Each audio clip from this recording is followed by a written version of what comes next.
Hi, I'm Christian with ApplianceVideo.com. Today we'll take a look at the machine control on this GE built-in dishwasher.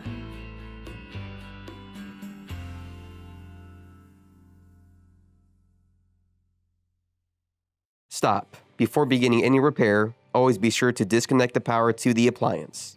It is also recommended to test the outlet for proper voltage. Remember to also turn off the water.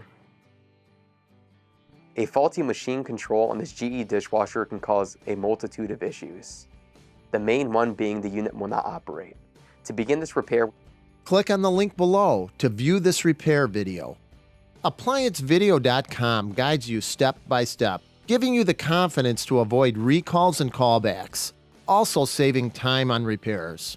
Whether you're up against an uncommon repair or the latest appliance on the market, our videos have been created with you in mind. Our growing library of videos have been produced using our factory-certified technicians who have extensive infield experience over the past 30 years. ApplianceVideo.com provides high-quality repair videos that anyone can follow, regardless of their skill level. We are here to help. Click on the link below to view this repair video and let us help you do it right the first time.